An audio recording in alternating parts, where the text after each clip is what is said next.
नमस्कार दोस्तों, कैसे हो आप सब लोग। उम्मीद करता हूं कि सब ठीक होंगे, स्वस्थ होंगे, पढ़ाई आपकी बढ़िया चल रही होगी। टिया जी, इसमें एक गुरु जी है, हमारे बड़े सर हैं, आईएएस कलेक्टर साहब हैं, वो इसमें साथ में जुड़े हुए हैं। वो क्या नज़र लगाने आते हैं कि भाई कैसे पढ़ा रहा हूँ मैं, सही से पढ़ा रहा हूँ नहीं पढ़ा रहा हूँ। मिस मुस्कान जी हेलो। देखो अब मैं क्लास स्टार्ट कर रहा हूँ, एनसीईआरटी की क्लास है, क्लास 6 की, चैप्टर है 7, सम्राट अशोक के बारे में पढ़ेंगे।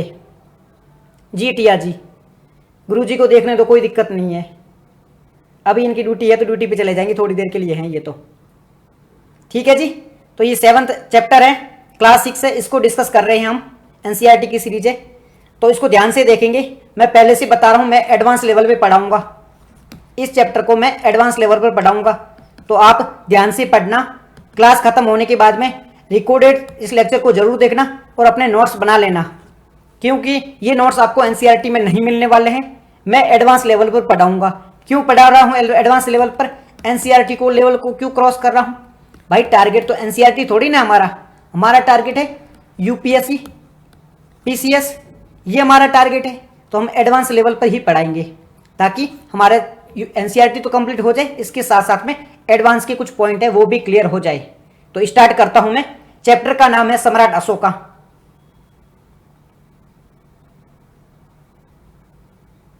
एनसीईआरटी पढ़ा रहे हैं, एनसीईआरटी ही है ये क्लास 6 की एनसीईआरटी है, बट इससे कुछ एडवांस चीजें, मतलब कुछ चीजें जो एनसीईआरटी में नहीं है, साथ साथ में वो भी डिस्कस करेंगे हम। ठीक है, ओके स्टार्ट करें। सबसे पहले हम पढ़ेंगे मौर्य साम्राज्य के बारे में हम पढ़ेंगे। देखो एनसीईआरटी में डायरेक्ट अशोका से स्टार्ट किया गया है, सम्राट अशोक के बारे में जानकारी दी गई है स्टार्टिंग में, परंतु पहले आपको मौर्य साम्राज्य को समझना होगा तो आपको अशोका समझ में आएंगे। तो मौर्य साम्राज्य के बारे में बात करते हैं। मौर्य साम्राज्य को समझने के लिए हमें मगध एम्पायर के बारे में जानना पड़ेगा। मगध के बारे में बात करें, हमें सब पता है कि मगध है ना, वो स्टार्टिंग में क्या था, एक जनपद था। इंडस वैली सिविलाइजेशन का एंड होता है, जो सिंधु घाटी सभ्यता है उसकी वो समाप्त हो जाती है। उसके बाद में क्या होता है, उसके बाद में वैदिक काल प्रारंभ होता है। वैदिक काल के बाद में धीरे धीरे जनपद बनने से स्टार्ट होते हैं, यही जनपद महाजनपद बन जाते हैं, यही जनपद धीरे धीरे महाजनपद का रूप ले लेते हैं। महाजनपद में क्या था, जनपद में आपने देखा होगा कि राजा इतना स्ट्रांग नहीं था, राजा के पास में इतनी पावर नहीं थी, वो नॉर्मल तरीके से काम कर रहा था। धीरे धीरे इसने महाजनपद का स्वरूप धारण कर लिया, महाजनपद का रूप ले लिया। इसमें राजा है वो महत्वपूर्ण हो गया था, राजा है वो टैक्स लेना स्टार्ट कर देता है, राजा के साथ में स्थायी सेना रखी जाने लगी, मतलब राजा है वो परमानेंट अपने पास में स्थायी सेना रखने लग गया। ये हमें देखने को मिलता है महाजनपद। तो ये महाजनपद के टाइम की बात करें, यहीं पे है वो मगध साम्राज्य हमें देखने को मिलता है, और मगध साम्राज्य में स्टार्ट होता है मौर्य साम्राज्य। मगध में ही हमें देखने को मिलता है मौर्य साम्राज्य।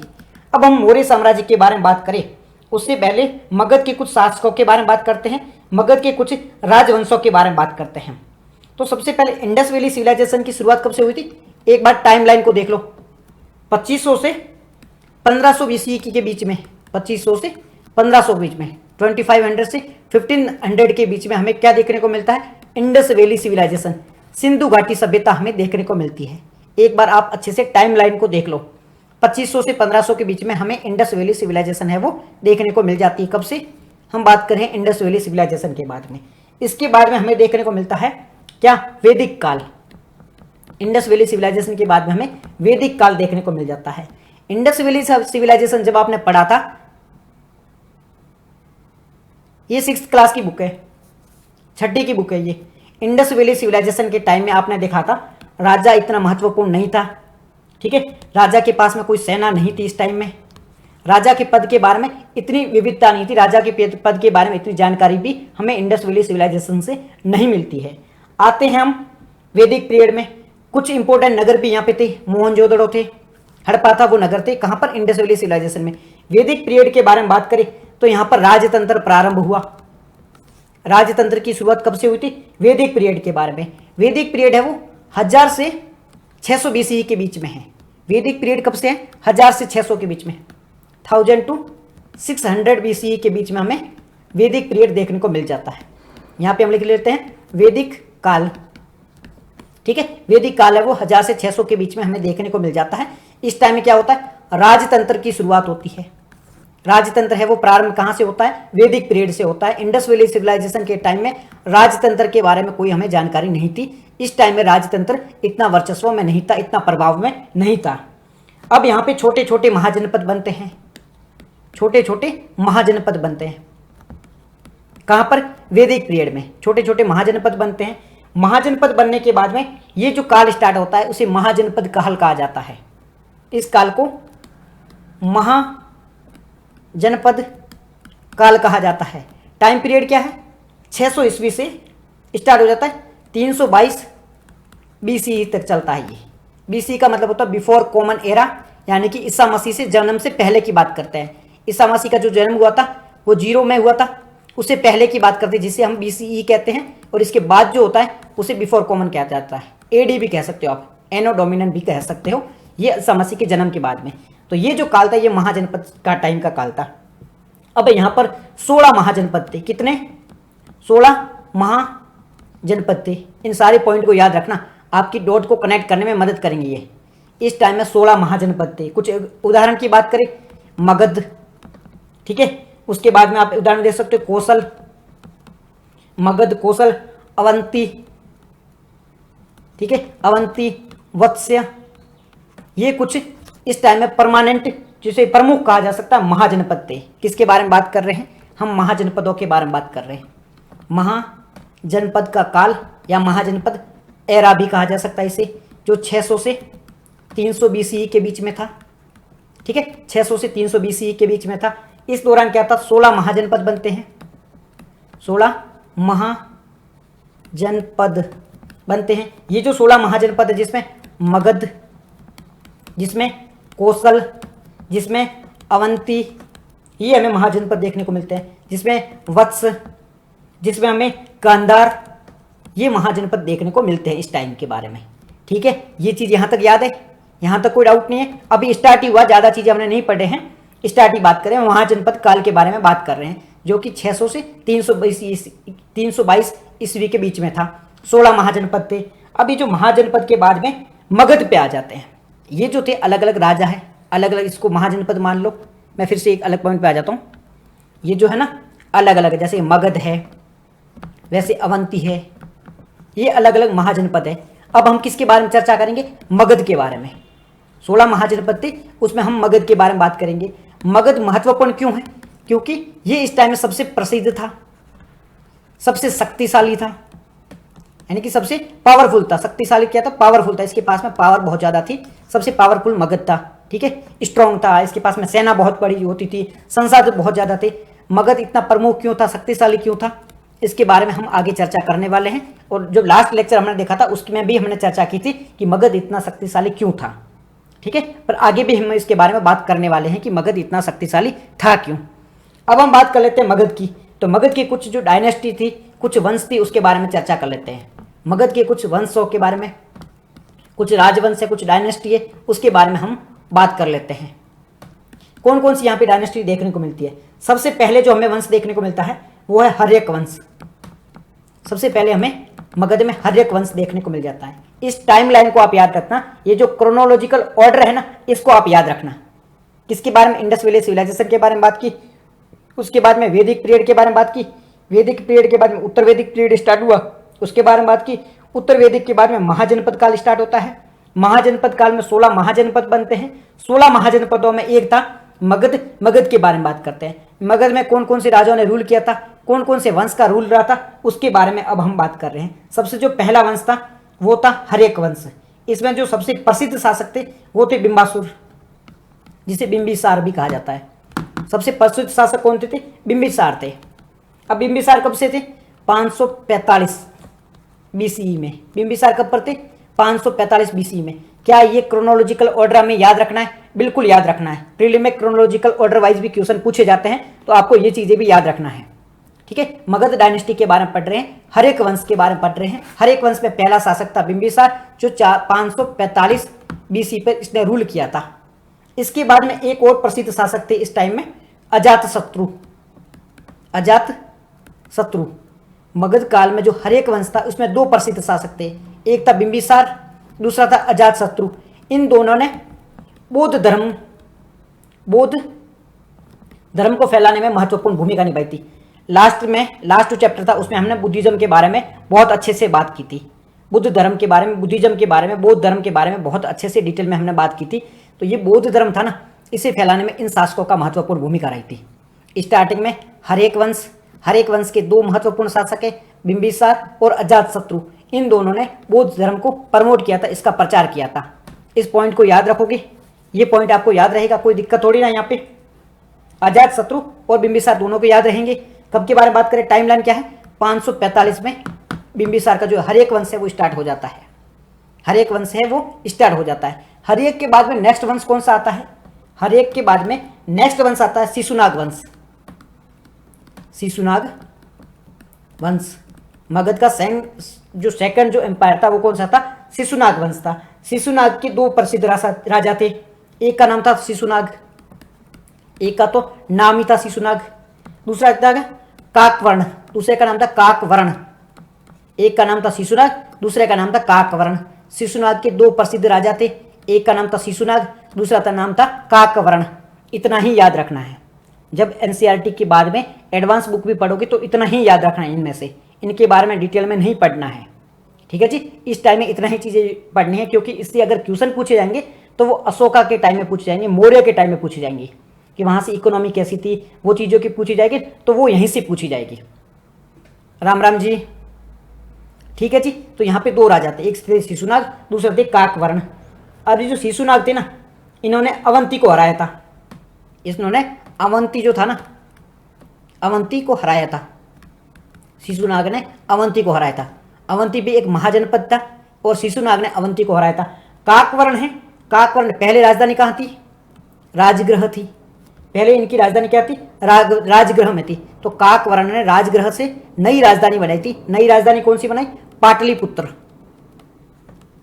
पाटलिपुत्र इन्होंने नई राजधानी बनाई। किसके बारे में बात कर रहे हैं हम, मगध एम्पायर के बारे में बात कर रहे हैं। मगध में सबसे पहले हरेक वंश का शासन आता है।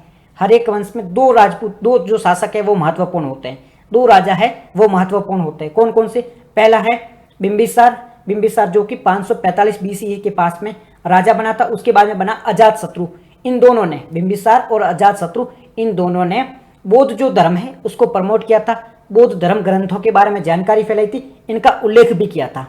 तो इन दोनों के बारे में जो जानकारी मिलती है वो भी बौद्ध धर्म ग्रंथों से ही मिलती है। इसके बाद में दूसरा जो वंश आता है मगध पे, वो था शिशुनाग वंश। शिशुनाग वंश के दो शासक थे। शिशुनाग वंश का शासन आता है, इस दौरान दो प्रसिद्ध शासक थे। एक था शिशुनाग खुद जिसने अवंती को हराया, एक था शिशुनाग खुद था जिसने अवंती को हराया। उसके बाद में जो दूसरा शासक था वो काकवर्ण था। इस काकवर्ण ने किसको राजधानी बनाया, पाटलिपुत्र को। पहले राजधानी कहाँ थी, राजगृह राजधानी थी। पहले जो मगध की राजधानी थी वो राजगृह थी। तो जो काकवर्ण था इसने राजगृह से जो मगध एम्पायर था उसकी राजधानी कहाँ शिफ्ट की, पाटलिपुत्र में शिफ्ट की। तो अगर कोई क्वेश्चन पूछता है राजगृह से पाटलिपुत्र में राजधानी को स्थानांतरित किसने किया था, तो वो किसने किया था, काकवर्ण ने। काकवर्ण है वो शिशुनाग वंश का राजा था। याद रहेगी इसके बारे में इंफॉर्मेशन, यहाँ तक कोई दिक्कत नहीं है। चलते हैं नेक्स्ट पॉइंट की ओर। नेक्स्ट पॉइंट क्या है, इसके बाद में आता है नंद वंश। नंद वंश, अब नंद वंश के बारे में बात करें तो इनके दो प्रसिद्ध राजा थे। प्रसिद्ध तो क्या थे, ये तो इस यहाँ तक आते आते धीरे धीरे कुटिलताई बढ़ जाती है। इनका जो राज्य था वो मतलब गलत राज था, निरंकुशता ज़्यादा थी, टैक्स बहुत ज़्यादा लगाया जाता था। तो ये थोड़े क्या था, भ्रष्ट राजा थे। यहाँ पे आते हुए शासन में क्या दिक्कतें देखने को मिल जाती है। तो यहाँ पर दो राजा थे, एक तो था महापद्म नंद। पहले शासक कौन थे, महापद्म नंद। दूसरे थे धनानंद। धनानंद को सबने देखा भी होगा आप में से, जिसने भी ये चंद्रगुप्त मौर्य का जो सीरियल आता है उसमें आपने इसको देखा होगा। किसको, धनानंद को। महापद्म नंद कौन थे, नंद वंश के पहले शासक थे। नंद वंश के पहले शासक थे महापद्म नंद। इसने खुद को एक छत्र की उपाधि दी थी। कैसी उपाधि थी, एक छत्र की उपाधि थी। बिल्कुल आप सही से समझाएंगे, आपको दिक्कत नहीं आएगी, है ना। बिल्कुल टाइमलाइन के साथ में समझाएंगे, बिल्कुल आपको क्रोनोलॉजिकल ऑर्डर में समझाएंगे। नंद वंश में दो शासक आते हैं, महापद्म नंद जिसने अपने आप को एक छत्र कहा। एक छत्र को बोला तो मैं सबसे बड़ा राजा हूं, मेरे टक्कर में कोई नहीं है, सबसे बड़ा जो किंग है वो कौन है? अपुन, अपुन ही भगवान है, अपने से बड़ा कोई नहीं है। कौन बोलता है यहाँ पे? महापद्मनंद, नाम में ही महा है तो महापद्मनंद कहता है कि मैं एक छत्र सम्राट हूं, मेरे से बड़ा कोई नहीं है, मैं कौन हूं? अपुन ही भगवान है। ठीक है, अहम ब्रह्मास्मि। कौन था वो बंदा? वो बंदा था महापद्मनंद, वो बड़ी बड़ी बातें कर रहा था। अब ये तो मर गया। इसके बाद में बंदा आता है धनानंद। धन का इसके बाद बहुत ज़्यादा था, धन बहुत ज़्यादा था, तो इसको घमंड बहुत हुआ करता था। धनानंद को क्या था? घमंड बहुत था। तो ये क्या था? धनवान था। प्रजा इससे बहुत परेशान थी क्योंकि इसने टैक्स बहुत ज़्यादा लगाई थी, प्रजा को बहुत परेशान करता था। तो प्रजा इससे नफरत करती थी, कैसे भी करके इस बंदे को सल्टाना है। अब यहाँ पे एक टीचर होते हैं, एक ब्राह्मण होते हैं, जिनका नाम था, क्या नाम था? आचार्य कौटिल्य। क्या नाम था? आचार्य कौटिल्य। सबको आचार्य कौटिल्य जी के बारे में पता होगा, जिसे हम चाणक्य नाम से भी जानते हैं, जिन्हें हम चाणक्य के नाम से भी जानते हैं, जिसे हम कौटिल्य के नाम से भी जानते हैं। अब ये कौटिल्य थे ना, ये धनानंद के राज में ही रहा करते थे, धनानंद के राज में ही रहा करते थे। एक दिन कौटिल्य यानी कि चाणक्य धनानंद को क्या सलाह देते हैं कि धनानंद, तू जो कर रहा है वो गलत है, तू जो प्रजा पे अत्याचार कर रहा है वो गलत है, तुझे डर रहना चाहिए। सिकंदर उधर अटैक कर रहा था, तुझे अपनी सीमाओं का ध्यान रखना चाहिए। तुझे जो ये क्या था, ये ऐसे रहता था भाई, रानियों के साथ पड़ा रहता था, मतलब ऐसे मजे मस्ती करता था, मतलब रंगीला राजा था एक टाइप का। दारू पी रहा है, शराब पी रहा है, प्रजा को परेशान कर रहा है, मौज मस्ती में इसका जीवन जाता था। राज पर ध्यान था नहीं इसका, सेना को टारगेट करता नहीं था, बाउंड्री को स्ट्रांग करने पर ध्यान नहीं देता था। तो ये जो अपने थे ना कौटिल्य जी, आचार्य कौटिल्य, चाणक्य, इन्होंने धनानंद को कहा कि तू अपने राज को गंवा बैठेगा, अपने राज पर थोड़ा बहुत ध्यान देते, नहीं तो तेरा पूरा राज नष्ट हो जाएगा। धनानंद को आया गुस्सा कि ये चोटी वाला बाबा, चाणक्य की चोटी थी, कि ये चोटी वाला बाबा मेरे को ज्ञान दे रहा है, अपुन भगवान है, अहम ब्रह्मास्मि है, क्योंकि इसका बाप था, जो बाप दादा जो था वो भी खुद को भगवान बताता था, और इस भगवान की औलाद थी ये। मतलब धनानंद तो खुद को भगवान मान के बैठा था कि अपुन भगवान है, ये चोटी वाला बाबा मेरे को ज्ञान दे रहा है, इसको लात मार के निकालो। धनानंद गुस्सा हो जाता है, चाणक्य को देश निकाला दे देता है। देश निकाला मतलब घर से निकाल देता है, भाई तू है ना मेरे राज्य में नहीं रहेगा, आज के बाद में अगर तू मगध में दिख भी गया ना, तेरी चुटिया कटा के तेरे को फांसी चढ़ा दूंगा, तेरी चोटी काट के तेरे को फांसी चढ़ा दूंगा। अब चाणक्य तो चाणक्य था, चाणक्य लेजेंड अपने आप में। चाणक्य को आया गुस्सा, कैसे भी करके धनानंद को तो मैं खत्म करूंगा। चाणक्य ने दी वार्निंग धनानंद को, भाई तेरा राज है ना वो डुबा के मानूंगा मैं। ये कहाँ जाते हैं? ये एक दिन जंगल में जा रहे थे, जंगल में कुछ लड़के हैं वो खेल रहे थे, उसमें एक जो लड़का था वो अपने आप को राजा बना के बैठा था। सारे लड़के खेल रहे थे, एक लड़का है वो खुद को राजा बना के इन सब पर राज कर रहा था। उसका नाम क्या था? चंद्रगुप्त मौर्य। उसका नाम क्या था? चंद्रगुप्त मौर्य, जो खुद को राजा बना के यहाँ पे बैठा था। किस पे रूल कर रहा था? वो रूल कर रहा था इन लोगों पर, जो आसपास के जो सैनिक थे इनके, इन सैनिकों पर रूल कर रहा था। मतलब इसके साथ में जो खेलने वाले लोग थे ना, चंद्रगुप्त मौर्य के साथ में, आप भी बचपन में खेलते होंगे, ठीक है, आप खेलते होंगे, देखा होगा कि आपने कुछ जो बच्चे होते हैं ना, वो सबको ऐसे दबा के रखते हैं कि भाई मैं ही डॉन हूँ, आप मेरे को पीछे करो। मतलब ये जो बच्चा है वो डॉन है, बाकी सब इसको फॉलो कर रहे हैं, तो ये अपने आप को राजा समझता है। तो वैसे ही चंद्रगुप्त मौर्य खुद को राजा समझता था और बाकी जो बच्चे हैं वो उसको फॉलो किया करते थे। अब ये जब चीज़ देखी धनानंद ने, सॉरी चाणक्य ने देखी, तो चाणक्य को लगा ये जो बच्चा है ना, इसमें कुछ दम है, ये कुछ कर सकता है भविष्य में।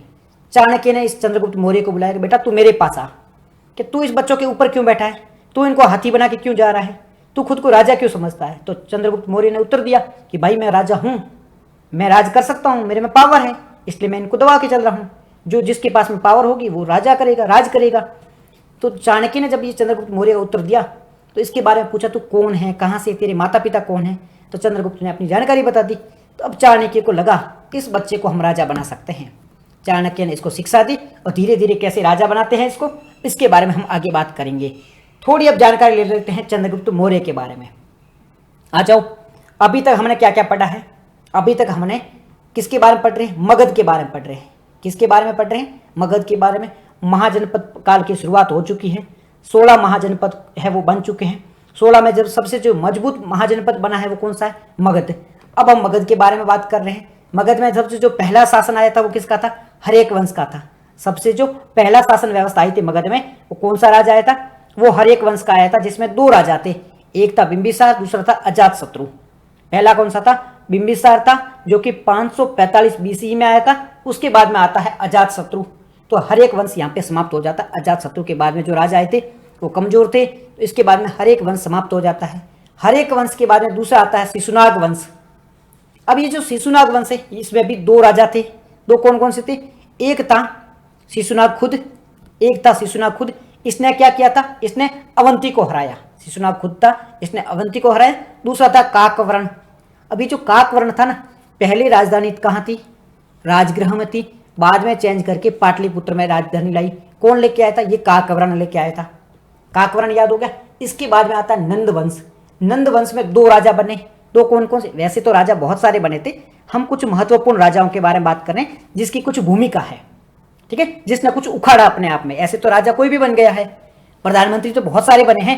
इंदिरा जी को क्यों याद करते हैं? अटल जी को क्यों याद करते हैं? नेहरू जी को क्यों याद करते हैं? मोदी जी को क्यों याद करते हैं? बिकॉज इन्होंने अच्छा काम किया, इस वजह से इनको याद कर रहे हैं। इनका थोड़ा नाम है, थोड़ा कुछ कुछ बढ़ के काम किया है ना इन्होंने, इस वजह से इनका नाम है, इस वजह से हम इनको याद कर रहे हैं। सेम हम इनको भी बात करेंगे। तो नंद वंश भी शुरुआत में दो राजा बने। एक महापद्मनंद, जिसने अपने आप को भगवान बताया, एक छत्र राजा बताया कि मैं भगवान हूँ, मैं एक छत्र हूँ। और दूसरे बने धनानंद। धनानंद जो कि मंद बुद्धि थे, जिनकी बुद्धि भ्रष्ट हो चुकी थी, जो बहुत जनता को परेशान करते थे, प्रजा को परेशान करते थे। तो दूसरे राजा कौन से थे? दूसरे थे धनानंद। धनानंद ने चाणक्य का अपमान किया। चाणक्य जंगल में जाते हैं। जंगल में जब चाणक्य जाते हैं तो उनको चंद्रगुप्त मौर्य दिखते हैं, और चाणक्य को लगता है कि ये जो चंद्रगुप्त मौर्य है, इसको भविष्य में मैं राजा बना सकता हूँ, ये भविष्य में मगध के सम्राट बन सकते हैं। अब यहाँ पे चंद्रगुप्त मौर्य और चाणक्य की मुलाकात होती है। अब थोड़ी बहुत हम बात कर लेते हैं चंद्रगुप्त मौर्य के बारे में। चंद्रगुप्त मौर्य के बारे में हम बात कर लेते हैं। क्या जानकारी प्राप्त करने की कोशिश करें हम चंद्रगुप्त मौर्य की? सबसे पहले इनका जन्म कब हुआ था? इनका जन्म कब हुआ था? 340 बीसीई में। क्या ये डेट फिगर एग्जैक्ट है? एग्जैक्ट नहीं है, ये बस अनुमान है कि भाई इसके आसपास इनका जन्म हुआ था। कोई खास उस टाइम की जानकारी हमारे पास वह नहीं है कि इनका जन्म कब हुआ था। हम तुक्के लगा रहे हैं कि इनका जन्म है वो 340 बीसीई के आसपास हुआ होगा। चंद्रगुप्त मौर्य का जन्म कहाँ पर हुआ था? ये हुआ था पाटलिपुत्र के आसपास में। आज की जो पटना है ना, पटना, पटना कहाँ पर है? बिहार में। यहाँ पर जगह थी पाटलिपुत्र, यहाँ पर इनका जन्म हुआ था। पाटलिपुत्र के आसपास में चंद्रगुप्त मौर्य का जन्म होता है। कब होता है? 340 बीसीई के आसपास में। इसके माता पिता के बारे में बात करें, माता का क्या नाम था? माता का नाम था शुद्राणी। क्या ये जानकारी राइट है? जानकारी राइट नहीं है। कुछ बुक में ये नाम लिखा हुआ है, कुछ में ये राइट बुक में नाम मेंशन नहीं है। तो क्या करना हमें ये नाम याद रखना है। किस पर्सपेक्टिव से? अगर कोई आप वनडे एग्जाम के बारे में तैयारी कर रहे हो, किसी वनडे एग्जाम की तैयारी कर रहे हो, या यूपी पीसीएस की तैयारी कर रहे हो, या किसी और पीसीएस की तैयारी कर रहे हो, तो इस नाम को याद रखना। यूपीएससी जनरली नाम को नहीं पूछता है। यूपीएससी जनरली किसी नाम के बारे में डायरेक्ट क्वेश्चन है वो नहीं पूछता है। ओके जी। माँ का नाम क्या था? शुद्राणी था। पिताजी के नाम के बारे में कोई जानकारी नहीं है। चंद्रगुप्त मौर्य के पिताजी के मतलब जो पापा थे उनके बारे में कोई जानकारी नहीं थी, क्योंकि इनकी मृत्यु है वो पहले हो चुकी थी। इसलिए इनके पिताजी के नाम के बारे में कोई इन्फॉर्मेशन हमें नहीं मिलती है। माताजी का नाम है वो शुद्राणी बताया जाता है। यहाँ तक बातें समझ में आ रही है? ठीक है। अब बात करते हैं गुरु कौन थे? गुरु थे चाणक्य, जिनके बारे में हम सब जानते हैं। इनके गुरु कौन थे? चाणक्य। इसलिए कहा जाता है ना कि हम चाणक्य के वंशज है। तो जो आप बात कर रहे हो कि हमें कौन सिखाएगा, हमें चाणक्य सिखाएगा, हम चाणक्य के वंशज है। अब ये चंद्रगुप्त मौर्य। अब थोड़ी बहुत बात कर लेते हैं चाणक्य के बारे में भी। चंद्रगुप्त मौर्य के बारे में बात करते हैं चाणक्य के बारे में। चाणक्य के बारे में लोग हैं वो अलग अलग जानकारियां देते हैं। कुछ लोग बताते हैं कौटिल्य और चाणक्य एक ही है। कुछ लोग बताते हैं कौटिल्य और चाणक्य अलग अलग है। कुछ लोग बताते हैं चाणक्य के बारे में जो इन्फॉर्मेशन मिलती है वो बाद में मिलती है, गुप्त वंश के टाइम में मिलती है। परंतु ज़्यादातर जो डेटा और फिगर मिलता है वो हमें मिलता है कि चाणक्य और कौटिल्य एक ही है। चाणक्य जो जन्म हुआ था वो चंद्रगुप्त मौर्य के टाइम में हुआ था, यानी कि जो हम महाजनपद के टाइम के बारे में बात करते हैं, इसी के आसपास में चाणक्य का भी जन्म हुआ था। चाणक्य कौन थे? चाणक्य गुरु थे। किसके गुरु थे? चंद्रगुप्त मौर्य के गुरु थे। चाणक्य के बारे में ये जानकारी आप याद रखना। कौन थे? चंद्रगुप्त मौर्य के गुरु थे, ब्राह्मण थे। अब इनके बारे में और जानकारी बात करें तो ये किस किस में विद्वान थे। युद्ध नीति के बारे में इनको अच्छे से जानकारी थी, युद्ध नीति के बारे में इनको जानकारी थी। इनको साथ ही साथ में राजनीति की भी जानकारी थी, युद्ध नीति की जानकारी थी, राजनीति की जानकारी थी, शासन व्यवस्था की इनको जानकारी थी और अर्थव्यवस्था की इनको जानकारी थी, अर्थव्यवस्था की जानकारी थी इनको। इनकी एक बुक भी है, इनकी एक प्रसिद्ध बुक भी है। बुक का नाम क्या है? अर्थशास्त्र। इनकी एक प्रसिद्ध बुक है अर्थशास्त्र। तो ऐसे क्वेश्चन आता है, अर्थशास्त्र जो बुक है उसके राइटर कौन है? चाणक्य। अर्थशास्त्र जो बुक है उसके राइटर कौन है? चाणक्य है। अर्थशास्त्र किसने लिखी थी? चाणक्य ने लिखी थी। चाणक्य की प्रसिद्ध बुक कौन सी है? अर्थशास्त्र। तो अर्थशास्त्र में किस किस चीजों के बारे में जानकारी होगी? जो अर्थशास्त्र बुक है उसमें किस किस चीजों के बारे में जानकारी होगी? तो आप बुक देख के क्या कहोगे? भाई इसमें तो इकोनॉमी के बारे में जानकारी होगी। नहीं, इसमें केवल इकोनॉमी के बारे में जानकारी नहीं थी, इसमें शासन के नियमों के बारे में जानकारी थी कि शासन के नियम किस प्रकार के होने चाहिए, इसके बारे में जानकारी थी। इसमें टैक्स किस प्रकार से लेना चाहिए, इसके बारे में जानकारी थी, यानी कि टैक्स सिस्टम के बारे में जानकारी थी। इसमें गुप्तचर व्यवस्था, गुप्तचर मतलब सीक्रेट जो एजेंट होते हैं ना, जिसे हम क्या कहते हैं, जो हमारी रो है, ठीक है, जो पाकिस्तान की ISI है, ये क्या, ये गुप्तचर है, ठीक है। इसके बारे में भी व्यवस्था थी कि भाई किस प्रकार से गुप्तचर होने चाहिए, तो गुप्तचर क्यों होने चाहिए। राजा है, राजा के खिलाफ क्या क्या षड्यंत्र रचे जा रहे हैं, इसके बारे में जानकारी कौन देगा? तो ये जो गुप्तचर है, जो सीक्रेट काम करने वाले लोग यही तो देंगे ना जानकारी। तो इसलिए इसके बारे में भी इन्होंने बात की थी, इंटेलिजेंस की बात की थी। इन्होंने बात की थी कि आपके पास में एक ऐसा डिपार्टमेंट होना चाहिए जो जानकारी प्रोवाइड दे, किसके बारे में, राजा के खिलाफ क्या क्या बातें हो रही है, राजा के राज को खत्म करने के लिए क्या क्या बातें हो रही है, वो आपको जानकारी होनी चाहिए राजा को। इसने विदेश नीति के बारे में भी बात की थी, चाणक्य की बुक में विदेश नीति के बारे में भी बात की गई है। साथ ही साथ में युद्ध की रणनीति भी इसने बताई है, रणनीति के बारे में भी बताया गया है। तो चाणक्य की बुक थी कौन सी? अर्थशास्त्र। चाणक्य की बुक का नाम क्या था? अर्थशास्त्र। अर्थशास्त्र में किस किस चीजों के बारे में जानकारी थी? ये इतनी प्रसिद्ध बुक थी, ये इतनी महत्वपूर्ण बुक थी, इसमें जो जानकारी दी गई है ना, उसको हम आज भी फॉलो कर रहे हैं, इसको हम आज भी अनुसरण कह रहे हैं। चाणक्य ने ही अपनी बुक में बताया था कि आपका जो पड़ोसी देश है वो कभी आपका मित्र नहीं हो सकता है। चाणक्य ने ही अपनी बुक में बताया है कि आपका जो पड़ोसी देश है वो कभी आपका मित्र नहीं हो सकता है। आप यह भी देख सकते हो, पाकिस्तान को देख सकते हो, चाइना को देख सकते हो, बांग्लादेश को देख सकते हो, नेपाल को देख सकते हो, ये ऑलमोस्ट हमारे पड़ोसी है और साथ ही साथ में इनसे हमारे रिश्ते अच्छे नहीं हैं। आप कहोगे नेपाल के साथ में तो अच्छे हैं, बट दिक्कतें भी तो यहीं देखने को मिलती है। इसके अलावा चाणक्य ने एक और बात कही थी कि आपके पड़ोसी का जो पड़ोसी है, मान लीजिए यह भारत है, भारत का पड़ोसी कौन सा? चाइना। चाइना का पड़ोसी कौन सा है? जापान है। तो ये आपका अच्छा दोस्त होगा, मतलब आपका पड़ोसी आपका दुश्मन होगा और आपके पड़ोसी का पड़ोसी आपका हमेशा अच्छा दोस्त होगा। ये किसने कहा है? ये भी चाणक्य ने कहा है। तो जब मेंस में IR के पर्सपेक्टिव से कुछ लिख रहे हो, ठीक है, इंटरनेशनल रिलेशन के पर्सपेक्टिव से कुछ लिख रहे हो, तो चाणक्य के जो वर्ड्स थे उनको आप कोट भी कर सकते हो, वहां पर उनको लिख भी सकते हो कि चाणक्य के अनुसार पड़ोसी देश कभी अच्छा मित्र नहीं हो सकता है और पड़ोसी का पड़ोसी हमेशा अच्छा मित्र हो सकता है। इसके अलावा चाणक्य ने यह कहा था कि विदेश नीति की बात करते हैं जब हम फॉरेन पॉलिसी के बारे में बात करते हैं और साथ ही साथ में हम इंटरनेशनल रिलेशन के बारे में बात करते हैं, यहाँ पर कभी कोई परमानेंट साथी नहीं होता है। अंतर्राष्ट्रीय संबंधों में आपका कोई परमानेंट दोस्त नहीं होता है। आज अगर हमें अमेरिका की जरूरत है, अमेरिका हमारा अच्छा दोस्त है, कल को अमेरिका की जगह हमें किसी और देश की जरूरत पड़ी तो वो हमारा अच्छा देश होगा, दोस्त होगा। एक टाइम में रसिया हमारा बहुत करीबी दोस्त था, आज के टाइम में रसिया इतना हमारे क्लोज नहीं है। एक टाइम में अमेरिका हमारा दुश्मन हुआ करता था, आज अमेरिका हमारा दुश्मन नहीं है, अच्छे खासे संबंध है अमेरिका के साथ में हमारे। तो ये है वो टाइम के साथ में चेंज होते रहते हैं, जैसी आपकी जरूरतें होगी वैसे आपके रिश्ते हैं वो समय के साथ में अंतर्राष्ट्रीय मामलों में परिवर्तित होते रहते हैं। तो ये चाणक्य ने कहा था कि चाणक्य अकॉर्डिंग अंतर्राष्ट्रीय संबंधों में कोई भी आपका परमानेंट साथी नहीं होता है। तो इन्होंने अपनी एक बुक थी अर्थशास्त्र, उसमें शासन व्यवस्था के बारे में बताया, टैक्स के बारे में बताया, गुप्तचर व्यवस्था के बारे में बताया, विदेश नीति के बारे में बताया और युद्ध कैसे किए जा सकते हैं इसके बारे में बताया था।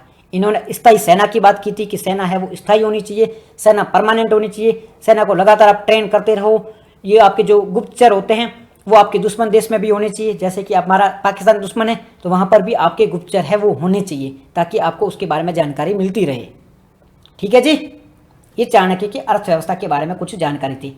अब हम बात करते हैं मौर्य साम्राज्य के बारे में। मौर्य काल की स्थापना कैसे हुई थी, क्या हुआ था, पहला शासक कौन बना था और कौन कौन से शासक बने थे, इन सब के बारे में बात कर लेते हैं हम।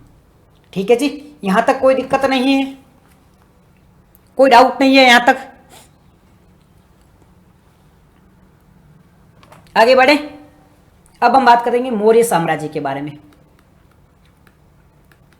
मौर्य साम्राज्य, इसकी शुरुआत होती है 322 बीसीई से। कब तक चलता है?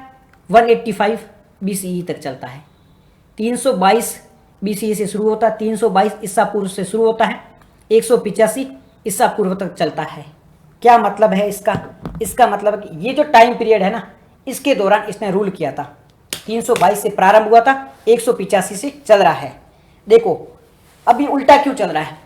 उल्टा क्योंकि ईसा मसीह का जो जन्म हुआ था ना, वो 0 में होता है। ये आगे वाले टाइमलाइन है, 0 के आगे वाले टाइमलाइन है, ये है 0 के पीछे वाले टाइमलाइन।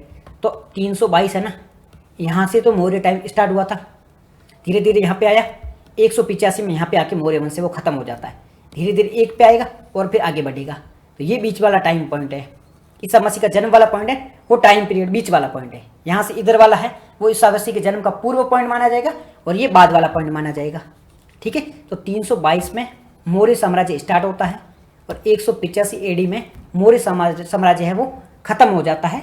मतलब इसका जो राज है वो नष्ट हो जाता है, खत्म हो जाता है, नए राजवंश की प्रारंभ होता है। तो सबसे पहले बात करते हैं इनके पहले शासक के बारे में बात कर लेते हैं। पहले शासक कौन थे? नंदवंश था। नंदवंश है उसमें घनानंद था, हमने ऊपर बात की थी। घनानंद है वो भ्रष्ट राजा था, जनता को परेशान किया करता था, जनता की सुनता नहीं था, बहुत ज़्यादा क्रूर राजा था, टैक्स बहुत ज़्यादा लेता था। उसने चाणक्य को अपमान किया था। चाणक्य जंगल में जाते हैं, वहां पर कौन मिलते हैं इनको? वहां पर मिलते हैं इनको चंद्रगुप्त मौर्य। अब चंद्रगुप्त मौर्य को लेके आते हैं चाणक्य। कहाँ लेके आते हैं? मगध में लेके आते हैं। मगध में लेके आते हैं और धनानंद के खिलाफ षड्यंत्र स्टार्ट कर देते हैं। धनानंद के खिलाफ है वो षड्यंत्र स्टार्ट कर देते हैं। धीरे धीरे जो लोगों की टीम थी, जो किसान थे, जो मजदूर थे, इन लोगों को मिला के चंद्रगुप्त की एक सेना तैयार करते हैं। चाणक्य है वो मजदूर है, किसान है, जो भी धनानंद से परेशान थे, उन सब लोगों को मिला के एक टीम बनाते हैं और ये टीम थी, ये एक सेना के रूप में काम करती है। और इसको सेना के जो मुखिया थे वो कौन थे? चंद्रगुप्त मौर्य थे। इस सेना के लीडर कौन थे? तो वो थे चंद्रगुप्त मौर्य। अब चंद्रगुप्त मौर्य तो लीडर है, इन्होंने एक छोटी सी टीम भी स्टार्ट कर दी और इनको हेल्प कौन कर रहा है? वो इनको हेल्प करता है चाणक्य, जिसे कौटिल्य भी कहा जाता है, वो इनकी हेल्प करते हैं। अब धीरे धीरे इनके बीच में टेंशन स्टार्ट हो जाती है। आखिर में 322 में धनानंद को चंद्रगुप्त मौर्य है वो मार डालता है। चंद्रगुप्त मौर्य 322 ईस्वी में 322 ईसा पूर्व धनानंद को मार देता है और मौर्य वंश की प्रारंभ करता है, मौर्य वंश को शुरू करता है। मौर्य वंश का प्रारंभ कब से होता है? 322 स्टार्ट में होता है। कब से होता है? 322 बीसीई में मौर्य वंश का प्रारंभ होता है, मौर्य वंश स्टार्ट होता है। पहले शासक कौन बनते हैं? तो यहाँ पे लिखेंगे हम मौर्य वंश। शुरू कब से हुआ था? 322 बीसीई, 322 ईसा पूर्व मौर्य वंश के शासन स्टार्ट होता है। पहले राजा कौन बनते हैं? चंद्रगुप्त मौर्य। किसको हराया था? धनानंद को हराया था। हेल्प किसने की थी? चाणक्य ने हेल्प की थी। चाणक्य की हेल्प से धनानंद को हराता है और पहले शासक बनते हैं चंद्रगुप्त मौर्य। अब ये चंद्रगुप्त मौर्य है, ये अपनी शासन है वो प्रारंभ करते हैं। कुछ जानकारी चंद्रगुप्त मौर्य के बारे में हमने बात की थी ऑलरेडी, वो हमें पता है। संस्थापक होते हैं, चाणक्य की मदद से ये शासक बनते हैं। इस दौरान ये क्या क्या काम करते हैं वो भी चीज़ें आप देख लो, इस दौरान ये करते क्या है। इस दौरान इनकी जो ये है भारत देश है, ये भारत देश मान लो आप। मैं थोड़ा मैप सही दोबारा बना लेता हूँ, मैं एक बार रुको। ये ऊपर वाला भारत है, नीचे वाला में तो राज था। अब यहाँ पे ये मान लो मगध है, यहाँ पे रूल कर रहा है कौन? चाणक्य, चंद्रगुप्त मौर्य रूल कर रहा है। यहाँ पे सिकंदर खड़ा है। सिकंदर ने किस पे अटैक किया है? सिकंदर ने अटैक किया है किस पे? यहाँ पे एक पोरस नाम का राजा था, पोरस नाम के राजा पे सिकंदर अटैक करता है। पोरस और सिकंदर के मध्य बहुत भयंकर युद्ध होता है। इस युद्ध में पोरस की कहा जाता है कि पोरस की हार होती है। इस हार के बाद में सिकंदर है वो पोरस को अपना राज सौंप देता है और सिकंदर को लगता है कि भाई भारत है वो बहुत खतरनाक देश है, भारत को जीता नहीं जा सकता है। अभी पोरस ने हमारी ये हालत कर दी है, अगर हम आगे चले गए और आगे हमारा पाला है वो किससे पड़ेगा, चंद्रगुप्त मौर्य से पड़ेगा, तो हमारे बस की बात नहीं है, हम वापस भाग जाते हैं। तो सिकंदर यहाँ से वापस चला जाता है और ये जो जीता हुआ इसका राजधान अफगानिस्तान का ये देके जाता है सेल्यूकस को।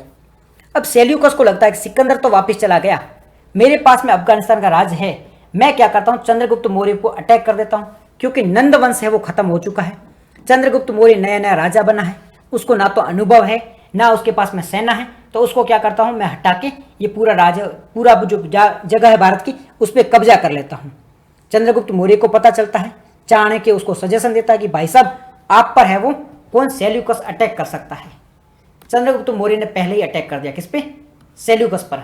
सेल्यूकस पर अटैक करता है, सेल्यूकस को बुरी तरह से हराता है, बदले में सेल्यूकस की बेटी से शादी करता है, कौन, चंद्रगुप्त मौर्य, और इस पूरी जमीन पर कब्जा कर लेता है कि आज से ये है वो मेरी हो जाती है।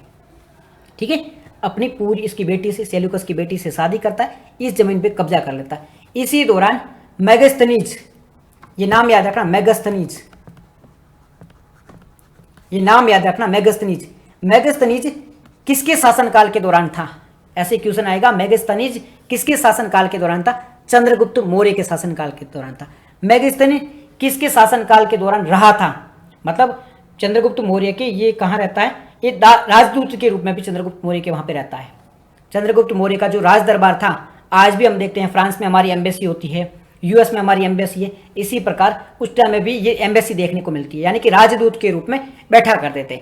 तो चंद्रगुप्त मौर्य के शासनकाल के दौरान मेगास्थनीज है वो यूनान के राजदूत के रूप में चंद्रगुप्त मौर्य के पास में रहता है, मगध में रहता है। वो मगध के बारे में बताता है, मगध की राज व्यवस्था के बारे में बताता है कि मगध में उस टाइम में किस प्रकार की राज व्यवस्था थी, किस प्रकार के लोग थे, क्या काम करते थे, इनकी जाति व्यवस्था क्या थी, सबके बारे में मेगास्थनीज है वो अपनी बुक में जानकारी देता है। जिस नाम को याद रखना, मेगास्थनीज के बारे में आप है ना जानकारी याद रखना। ठीक है, आगे जब पढ़ोगे तो मेगास्थनीज के बारे में और बहुत सारी चीजें देखने को मिलेगी, तो मेगास्थनीज के बारे में ये इंफॉर्मेशन आप याद रखना। अब चंद्रगुप्त मौर्य के बारे में थोड़ा और डिटेल में भी बात करेंगे, पर कुछ और राजा है इसके बारे में भी बात कर लेते हैं। दूसरे राजा थे बिंबिसार। दूसरे कौन से राजा थे, बिंबिसार थे। बिंबिसार कब बनते हैं, ये 298 में बनते हैं। 322 से 299 तक कौन था, चंद्रगुप्त मौर्य था। 298 में कौन बनता है, बिंबिसार बनता है। ये कब तक रहता है, ये 273 तक रहता है। 298 से 273 के बीच में कौन रहता है, बिंबिसार। 298 से 273 BCE तक एक नया शासक बनता है जिसका नाम होता है बिंबिसार, जिसे बिंदुसार भी कहा जाता है, जिसे बिंदुसार भी कहा जाता है। अब ये कोई मत कहना कि ये बिंबिसार तो वो था, ये बिंदुसार भी कह सकते हो, सही नाम तो बिंदुसार है। कुछ एक दो बुक है वहां पर आपको बिंबिसार भी मिल जाएगा, बट बिंबिसार था वो इसका रूलर नहीं था। बिंबिसार इससे पहले हो चुका था, हर एक वंश का शासक था बिंबिसार, इसे बिंदुसार भी कहा जाता था। मुख्य इसका नाम था वो बिंदुसार ही था। 298 से 273 ईस्वी के बीच में ये रूल करता है। रूल कहाँ पे करता है, मगध में ये भी रूल करता है। ठीक है, इसका एक और नाम था, एक और क्या नाम था, इसे हम है वो अमित्र घात, इसे हम अमित्र घात के नाम से भी जानते हैं। किसको, बिंदुसार को हम अमित्र घात को नाम बिंदुसार को हम अमित्र घात के नाम से भी जानते हैं, क्योंकि ये जो इसके शत्रु थे ना उनको पूरी तरह से खत्म कर देता था, नष्ट कर देता था, बर्बाद कर देता था। इस वजह से बिंदुसार को अमित्र घात के नाम से भी जाना जाता है। कौन सा शासक है जिसे अमित्र घात के नाम से जाना जाता है, या किस रूलर को अमित्र घात के नाम से जाना जाता है, तो वो था बिंदुसार। बिंदुसार के बारे में ये जानकारी आपको पता होनी चाहिए, इसे अमित्र घात के नाम से जाना जाता है। 298 में रूल स्टार्ट कर देता है और 273 तक ये शासन व्यवस्था चलाता है। ठीक है, साम्राज्य को इसने और मजबूत किया, दक्कन तक। अभी कहाँ तक रूल था, यहाँ था, नॉर्थ इंडिया में था। धीरे धीरे ये और आगे तक फैलाने का काम करता है कौन, बिंदुसार। बिंदुसार थोड़ा चंद्रगुप्त मौर्य से कमजोर था। बिंदुसार में एक टाइम में चंद्रगुप्त मौर्य है, उसके बाद में बिंदुसार आता है, उसके बाद में अशोक था। तो अशोक और चंद्रगुप्त मौर्य इनके बीच में अगर बिंदुसार की बात करें तो वो तो कमजोर शासक हुआ करता था। पर यहाँ पे ये देखो, ये है चंद्रगुप्त मौर्य, चंद्रगुप्त, ये अशोका है, ये दोनों स्ट्रांग है। बीच में जो बिंदुसार है ना, ये थोड़ा कमजोर है। तो बाप दादा, बाप और पोता दोनों स्ट्रांग है।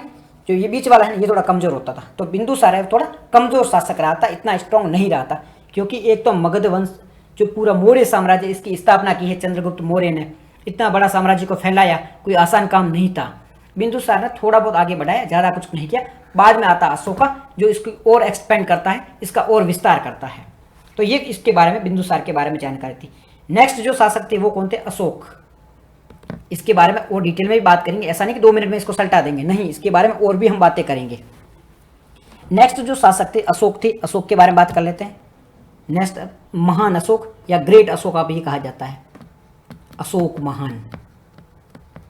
अशोक महान के बारे में बात करें, 273 से 232 तक, 273 से 232 तक ये रूल करता है।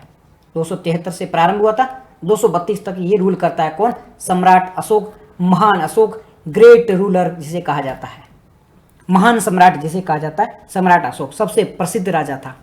कलिंग युद्ध के बारे में आपने सुना होगा, कलिंग युद्ध जो सम्राट अशोक के द्वारा ही लड़ा गया था। कब लड़ा था? 261 BC में इसने लड़ा था कलिंग युद्ध, जिसमें लाखों लोगों को ये मारता है। कलिंग के युद्ध के दौरान ये लाखों लोगों को मारता है, लाखों लोगों को खत्म करता है। इसके बाद में इसको भी इतना दया आ जाती है, इतना इसका जो हृदय है वो पिघल जाता है कि इसके बाद में इसने युद्ध न करने का फैसला लिया, क्योंकि इतना घमासान युद्ध हुआ था, कलिंग का युद्ध हुआ था। 261 BC में हुआ था, कलिंग का युद्ध हुआ था। इसके बाद में अशोक का हृदय परिवर्तित हो जाता है और अशोक है वो युद्ध न करने की प्रण ले लेता है। अब इसमें क्या सच्चाई है क्या नहीं है, इसके बारे में आगे हम बात करेंगे, लेकिन अभी ये जानकारी आप याद रखना, ठीक है जी। अशोक ने धम्म की नीति चलाई थी। धम्म की नीति क्या होती है, इसके बारे में हम आगे बात करने वाले हैं। बुद्ध धर्म के बारे में अशोक के क्या विचार थे, इसके बारे में भी बात करेंगे। अभी थोड़ी सी बेसिक बातें कर रहे हैं, ठीक है। अब हम नेक्स्ट में बात करते हैं मौर्य साम्राज्य की कुछ विशेषताओं के बारे में। ये 3 प्रसिद्ध राजा थे। उसके बाद में जो राजा आते हैं वो इतने स्ट्रांग नहीं होते हैं। धीरे धीरे मौर्य साम्राज्य है वो समाप्त हो जाता है, धीरे धीरे मौर्य साम्राज्य है वो समाप्त हो जाता है। मौर्य साम्राज्य की कुछ विशेषताओं के बारे में बात कर लेते हैं। विशेषताओं के बारे में बात करते हैं। किसकी विशेषता? मौर्य साम्राज्य की विशेषताओं के बारे में बात करते हैं। क्या विशेषता? सबसे पहले विशेषता है वो है एकीकरण। एकीकरण का मतलब होता है मौर्य साम्राज्य ने पहली बार भारत के एक बहुत बड़े भूभाग को एकीकृत किया था। इससे पहले भारत है वो इतने बड़े यूनाइट तरीके से नहीं रहा था। इससे पहले भारत कैसे था? छोटे छोटे महाजनपदों में था, छोटे छोटे जनपदों में बटा हुआ था। एक जगह कोई ऐसा व्यक्ति नहीं था जो पूरे भारत पर रूल कर रहा था। मौर्य साम्राज्य के दौरान एक ही टाइम में पूरे भारत पर रूल किया जा रहा था। कुछ साउथ के भागों को छोड़ के, कुछ नॉर्थ ईस्ट के भाग को छोड़ के, बाकी सारा जो भारत है वो मौर्य छत्रछाया में था। मौर्य का जो ये मौर्य किंग है, इसकी छत्रछाया में पूरा भारत था। तो काफ़ी महत्वपूर्ण माना जाता है कि इसने पूरे भारत का एकीकरण किया था, पूरे भारत को यूनाइट करके रख दिया था मौर्य साम्राज्य के बाद में। इनके अगर प्रशासन के बारे में बात करते हैं, पहली विशेषता एकीकरण की, दूसरी है प्रशासन की। दूसरी व्यवस्था है प्रशासन की। इसमें क्या होता है? चंद्रगुप्त मौर्य के टाइम में एक गुरु थे, उनका नाम क्या था? चाणक्य। चाणक्य एक बुक लिखते हैं अर्थशास्त्र। अर्थशास्त्र में यहाँ पे जो मौर्य साम्राज्य था उसके पूरे के पूरे क्या प्रशासनिक व्यवस्था है उसके बारे में जानकारी दी गई है। चाणक्य की एक बुक है अर्थशास्त्र। अर्थशास्त्र में इस समय का जो प्रशासनिक व्यवस्था थी उसके बारे में डिटेल में जानकारी दी गई है, जहाँ पर व्यवस्था थी कि प्रशासन किस तरीके से चलाया जाता था, कौन प्रशासन को मैनेज करता था, इसी के बारे में पूरी जानकारी दी गई है। नेक्स्ट है सैनिक शासन, यानी कि सैन्य शक्ति के बारे में बात कर लेते हैं। पहली विशेषता क्या? एकीकरण। दूसरी है प्रशासन। तीसरी है सैन्य शक्ति। तीसरी क्या है? सैन्य शक्ति। मौर्य साम्राज्य के बारे में इससे पहले है ना, सेना इतनी स्ट्रांग नहीं हुआ करती थी। सेना छोटे छोटे टुकड़ियां हुआ करती थी, सेना डायरेक्ट नहीं थी, सेना स्थायी नहीं थी। परंतु मौर्य साम्राज्य के दौरान सेना है वो स्थायी हो जाती है, सेना काफ़ी ज़्यादा स्ट्रांग हो जाती है, काफ़ी ज़्यादा मजबूत हो जाती है मौर्य साम्राज्य के दौरान। तो इनकी जो सैन्य व्यवस्था थी, सैन्य शक्ति काफ़ी अच्छी मानी जाती है। फिर बात आती है संचार की। संचार का मतलब होता है कम्युनिकेशन की। थैंक यू सो मच वशिका जी। उसके बाद में आती है संचार व्यवस्था की। अब संचार मतलब होता है कम्युनिकेशन की। थैंक यू सो मच, बहुत बहुत धन्यवाद। संचार में व्यवस्था में क्या होता है, एक जगह से दूसरी जगह जाने के लिए रोड की व्यवस्था है, तो उस टाइम में रोड तो था नहीं। अब ये लोग क्या करते थे, थोड़ी बहुत तो ऐसे रास्ते भी बनाए जा सकते हैं ना, ताकि वहाँ से आसानी से जाया जा सकता है, क्योंकि उस टाइम में जंगल बहुत ज़्यादा थे। अब जंगल में डायरेक्ट तो आप जाओगे नहीं, क्योंकि वहाँ पे डर भी तो रहता है। तो क्या किया इन्होंने, थोड़ा बहुत रास्ते गए, थोड़ी बहुत व्यवस्था की, ताकि क्या हो सके, ताकि ये आना जाना है, संचार की व्यवस्था आसानी से हो सके। तो संचार की व्यवस्था आसानी से हो सके, इसके लिए इन्होंने सड़कें बनाई। सड़कें इन द सेंस कि रोड नहीं, आप मान सकते हो कि रास्ते बनाने का इन्होंने काम किया था। तो संचार व्यवस्था को बेहतर करने में इन्होंने महत्वपूर्ण भूमिका निभाई थी। अब और चीज़ों के बारे में बात करें, मैं डिटेल में और चीज़ें बात करूंगा, ऐसा नहीं कि यहाँ पे एंड कर रहा हूँ, बेसिक बेसिक इन्फॉर्मेशन दूंगा, फिर इसमें डिटेल में बात करूंगा। जैसे चंद्रगुप्त मौर्य के बारे में बेसिक इन्फॉर्मेशन दी, बाद में क्या होगा, आप अभी लिंक कर रहे हो चीज़ों को, क्या कर रहे हो, जैसे कि मैं आपको एक एग्जाम्पल देके समझाऊँ, ऐसे समझो, ये एक छाता है, ठीक है, ये एक छाता है, इसमें ये अलग अलग लाइनें हैं ना, ये अलग अलग लाइनें। अभी मैम ने इसके बारे में बात की, इसके बारे में, इसके बारे में, इसके बारे में। अब इनको क्या डिटेल में समझेंगे, तो हमें पता है कि मैं किसके बारे में बात कर रहा हूँ। अगर डायरेक्ट मैं इसके बारे में डिटेल में बता देता ना, फिर इसका अगर कोई चीज़ यूज होती, कुछ इसका वर्ड यूज होता, तो आपको पता नहीं चलता कि ये बात किसके बारे में हो रही है। अभी क्या आपको क्रोनोलॉजी पता चल गई, भाई किसके टाइम में कौन सी घटना हुई है। मौर्य साम्राज्य में चंद्रगुप्त मौर्य कहाँ था, बिंदुसार कहाँ था, उसके बाद में अशोक का काम था, उससे पहले क्या चीज़ हुई थी, ठीक है। तो ये सारी चीज़ें आपको पता है, तो आप लिंक कर पा रहे हो चीज़ों को, क्या आपके कनेक्ट कर पा रहे हो। अब ये जो डॉट कनेक्ट हो रहे हैं ना, ये डॉट कनेक्ट हो रहे हैं, इससे क्या चीज़ें अच्छे से समझ पाओगे। इसी वजह से मैं कह रहा हूँ, इसी वजह से समझाने की कोशिश कर रहा हूँ। अब मैं धीरे धीरे डिटेल में जाऊँगा। अभी एक बार बेसिक बेसिक बता देता हूँ कि मौर्य साम्राज्य की विशेषता क्या थी। थोड़ा अब बताऊँगा कि मौर्य साम्राज्य नष्ट कैसे, खत्म कैसे हो गया। फिर मैं डिटेल में बताऊंगा इनकी सामाजिक व्यवस्था कैसी थी, इनमें टैक्स व्यवस्था कैसी थी, अशोक कौन था, अशोक के बारे में बताऊंगा, अशोक का धर्म क्या था, चंद्रगुप्त मौर्य कौन था, उसकी विशेषता क्या थी, कौन सा धर्म अपनाया था, सारी चीज़ें हम पढ़ेंगे, कुछ भी नहीं छोड़ने वाले, ठीक है। तो मौर्य साम्राज्य का पतन कैसे होता है। अशोक के बाद वाले जो सम्राट हैं वो काफ़ी ज़्यादा कमज़ोर थे, वो इतने समझदार नहीं थे, इतने मजबूर नहीं थे। इसके अलावा अशोक ने जो शांति की नीति अपनाई थी, इससे क्या था, जो आसपास के जो भी महाजनपद थे उन्होंने अपना सिर ऊपर उठा लिया था। उनको पता था अशोक तो मजबूत है, इसने शांति की व्यवस्था अपना रखी है, तो अशोक के टाइम में तो बोलना नहीं है। जैसे अशोक खत्म हुआ, मान लो आपके पापा है ना, बहुत डेंजर है, बहुत खतरनाक है, ठीक है, और एकदम अचानक क्या, वो पापा ने सब कुछ छोड़ दिया, भाई ठीक है जिसको जो करना है वो करो, मुझे मतलब नहीं है। अब पापा खतरनाक थे, इन्होंने सब कुछ छोड़ दिया, लेकिन डर तो फिर भी है कि पापा है ना कभी भी मार सकते हैं।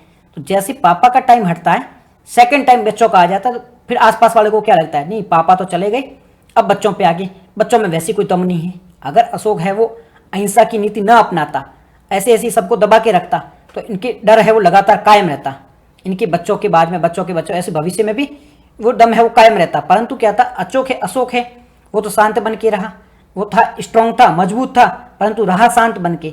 इसके लिए आसपास के जो भी राज्य थे उन्होंने सिर उठाना स्टार्ट किया, लेकिन अशोक के डर की वजह से सिर दबा के रखा, लेकिन अपनी सेना इकट्ठी कर ली, अपने आप को मजबूत कर लिया। जैसे ही अशोक मरा वैसे जाके गोली मार दी, ठीक है, जैसे ही अशोक मारा वैसे जाके इसके बच्चों को परेशान करना स्टार्ट कर दिया। इसी प्रकार है वो जो ये मगध साम्राज्य था, मौर्य साम्राज्य था, इनका एंड हो जाता है। तो मौर्य साम्राज्य का पतन कैसे होता है, ये इस प्रकार से मौर्य साम्राज्य का पतन होता है कि आने वाली की जो पीढ़ियां है वो कमजोर निकल गई, निर्लज निकली, उनमें इतना दम नहीं था, इतनी स्ट्रांग नहीं थी। इसकी वजह से वो धीरे धीरे मौर्य साम्राज्य है वो एंड हो जाता है। कौन एंड करता है, एंड करता है शुंग वंश। शुंग जो शासक है वो इनको एंड करते हैं। पुष्यमित्र सिंह के बारे में आपने सुना होगा, हम आगे पुष्यमित्र सिंह के बारे में बात भी करने वाले। पुष्यमित्र शुंग ये जो है वो एंड करते हैं मौर्य साम्राज्य का। मौर्य साम्राज्य के अंतिम शासक कौन थे, बृहद्रथ थे, इनका नाम था बृहद्रथ। ये जो बृहद्रथ थे ये मौर्य साम्राज्य के अंतिम शासक थे। पुष्यमित्र सिंह शुंग है, पुष्यमित्र शुंग ये इनको मारते हैं और शुंग वंश की स्थापना कर देते हैं, ठीक है। इस प्रकार से किसका एंड हो जाता है, मौर्य साम्राज्य का एंड हो जाता है। अब हम डिटेल में पढ़ेंगे मौर्य साम्राज्य में चंद्रगुप्त मौर्य के बारे में डिटेल में पढ़ेंगे, इन्होंने क्या व्यवस्था की थी, किस प्रकार से थी, चाणक्य के बारे में थोड़ी डिटेल में बात करेंगे। इन सारी चीज़ों के बारे में और डिटेल में बात करने वाले हैं, ठीक है जी। और चीज़ों में बारे में बात देख लेते हैं। यहाँ तक चीज़ें समझ में आ रही है, यहाँ तक डॉट कनेक्ट हो रहे हैं, यहाँ तक डॉट समझ में हो रहे हैं ना।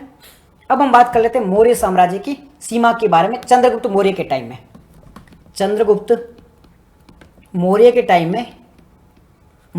में ये जो सीमा थी ना मौर्य साम्राज्य की, ये कहाँ तक फैली हुई थी। तो चंद्रगुप्त मौर्य है वो, ये मैं मैप बना देता हूँ अलग से, आप छोटा सा मैप समझने की कोशिश करना। ये भारत है, ये समझ लो भारत है, ठीक है, ये गुजरात है, ये यहाँ तक सीमा थी। ये अफगानिस्तान है, ये पाकिस्तान है, ये हमारा भारत है। तो यहाँ तक कहाँ तक सीमा थी, ये सीमा किसके अंडर में थी, ये चंद्रगुप्त मौर्य है। मैं अलग पेन ले लेता हूँ एक बार। ये चंद्रगुप्त मौर्य का एरिया है, ये जो एरिया है ये चंद्रगुप्त मौर्य का एरिया है, यानी कि जिसमें अफगानिस्तान है, नीचे नर्मदा नदी जो जा रही है ना, नर्मदा नदी, ये चंद्रगुप्त मौर्य के टाइम है। इधर पश्चिम बंगाल वाला जो एरिया है ये चंद्रगुप्त मौर्य का टाइम है। तो ये पूरा जो एरिया है, नॉर्थ ईस्ट को छोड़ दो, ये नॉर्थ ईस्ट वाला नहीं है, इसको छोड़ के ये पूरा पूरा है, इस पे चंद्रगुप्त मौर्य का कब्जा किया हुआ है, ठीक है। पाकिस्तान, अफगानिस्तान, ईरान, ठीक है, नर्मदा, बंगाल, अफगानिस्तान, यहाँ तक फैला हुआ था चंद्रगुप्त मौर्य का वंश, ठीक है। इसलिए इसे एक छत्र राजा भी कहा जाता है। सच में अगर पहले कोई एक छत्र राजा थे, सच में अगर पहले कोई एक छत्र राजा थे, वो कौन थे, चंद्रगुप्त मौर्य थे, क्योंकि उन्होंने भारत को एक छत्र के अंतर्गत लाया था। आधे भारत को, आधे से भी ज़्यादा जो भारत था उसको एक छत्र में लेके आए थे, अफगानिस्तान तक, आप बात करते बलूचिस्तान तक, पाकिस्तान तक, इधर बंगाल तक, नीचे नर्मदा तक, नीचे वाला ये भाग बच जाता है साउथ वाला, और इधर नॉर्थ ईस्ट वाला ये भाग बच जाता है, यहाँ तक पूरा अपने वंश को फैला के ले जाते हैं। तो इसे एक छत्र राजा कहा जाता है, क्योंकि सच में इन्होंने आधे से ज़्यादा भारत पर कब्जा कर लिया था, ठीक है जी। यहाँ ये चीज़ समझ में आ गई, यहाँ तो कोई डाउट नहीं है, कोई दिक्कत नहीं है। अब हम बात कर लेते हैं कर व्यवस्था की। चंद्रगुप्त मौर्य ने कर के बारे में क्या व्यवस्था की थी, टैक्स के बारे में क्या व्यवस्था की थी। चंद्रगुप्त मौर्य के समय में टैक्स की क्या व्यवस्था थी, कर की क्या व्यवस्था थी। अब कर की बारे में बात करें तो ये क्या करते थे, किसानों पर कृषि कर लगाया करते थे, कृषि कर लगाते थे। किस पर लगाते थे, किसानों पर। कृषि का उत्पादन वो किसान करते थे, और ये किसानों पर कृषि नामक कर लगाते थे। इसमें क्या होता था, जितनी आप एग्रीकल्चर कर रहे हो, जितनी खेती उगा रहे हो, जितनी आपकी फसल हो रही है, उसका कुछ हिस्सा है वो किसको देना होता था, कुछ हिस्सा है वो राजाओं को देता था, कुछ हिस्सा है वो राजा को देना पड़ता था। इसमें आप जंगल की चीज़ें भी देनी पड़ती थी, मतलब जंगल में जो चीज़ें उगा रहे हो वो चीज़ें भी दे सकते हो। आपकी जो भैंस, भेड़, बकरियाँ वगैरह है, उनका दूध भी आपको देना पड़ता था। पशुपालन कर रहे हो तो उस पर भी कर लगता था। तो अलग अलग प्रकार के कर लगाए जाते थे। किसके टाइम में, मौर्य के टाइम में। चंद्रगुप्त मौर्य की बात करते हैं। इसके लिए अलग से एक अधिकारी भी अपॉइंट किया गया था, इसके लिए अलग से एक अधिकारी भी अपॉइंट किया गया था, जिसका काम क्या था, जिसका काम ओनली टैक्स वसूल करना था, जिसका काम ओनली टैक्स वसूल करना था। तो चंद्रगुप्त मौर्य के टाइम में टैक्सेशन का क्या सिस्टम था, कर वसूल करने का क्या सिस्टम था। तो एक अलग से अधिकारी था, एक अलग से ऑफिसर था, जो कि टैक्स वसूल करने का कार्य करता था। टैक्स किससे वसूला जाता था, टैक्स है वो किसानों से वसूला जाता था। किससे वसूला जाता था, जो किसान थे उनसे टैक्स वसूला जाता था। टैक्स के रूप में एग्रीकल्चर, मतलब जो खेती करते थे उनसे टैक्स लिया जाता था। जिनके पास में पशु थे तो पशुओं पे टैक्स लगता था। तो इस प्रकार के से टैक्स लगाए जाते थे। ये बेसिक इन्फॉर्मेशन है कर व्यवस्था के बारे में, ये चीज़ आप याद रखना। ये हम चंद्रगुप्त मौर्य के टाइम के बारे में बात कर रहे हैं। चंद्रगुप्त मौर्य के टाइम में एक अलग से अधिकारी भी हुआ करता था, जिसका काम था टैक्स वसूल करना। ये चीज़ याद रहेगी, यहाँ तक कोई डाउट नहीं है। अब हम धर्म के बारे में बात कर लेते हैं, चंद्रगुप्त मौर्य के धर्म के बारे में। स्टार्टिंग में इनका धर्म है वो हिंदू धर्म था। स्टार्टिंग में चंद्रगुप्त मौर्य का जो धर्म था, रिलीजन था, वो हिंदू था। बाद में ये है वो जैन धर्म को अपना लेते हैं। जैन धर्म के एक गुरु थे जिनका नाम था भद्रबाहु। भद्रबाहु, इनके बारे में बात किया था। परसों का लेक्चर जिसने भी देखा है उनको ये पता होगा कि भद्रबाहु कौन थे। परसों का लेक्चर जिसने भी देखा है उनको भद्रबाहु के बारे में पता होगा। तो जैन धर्म के एक गुरु थे भद्रबाहु। भद्रबाहु है ना, उनके साथ में चंद्रगुप्त मौर्य है वो आखिरी दिनों में, चंद्रगुप्त मौर्य अपने आखिरी समय में भद्रबाहु के साथ मिलके कहाँ चले जाते हैं, ये कर्नाटक चले जाते हैं। कहाँ चले जाते, साउथ में चले जाते हैं, दक्षिण भारत में चले जाते हैं। वहाँ पर जाके पूजा करते हैं और अंतिम में चंद्रगुप्त मौर्य जैन धर्म को अपना लेते हैं और वहीं जाके अपनी देह त्याग कर देते हैं। वहीं जाके मृत्यु, अपने मतलब जो भी अंतिम सांस जो होती है वो छोड़ देते हैं।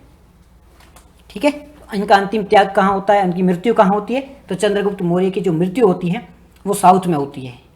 एक पहाड़ी भी है, मयूर पहाड़ी, वहाँ पर इनकी मृत्यु होती है। ठीक है, जहाँ पर स्वर्ण बेलगोला है। स्वर्ण बेलगोला कहाँ पर है, कर्नाटक में एक जगह है स्वर्ण बेलगोला।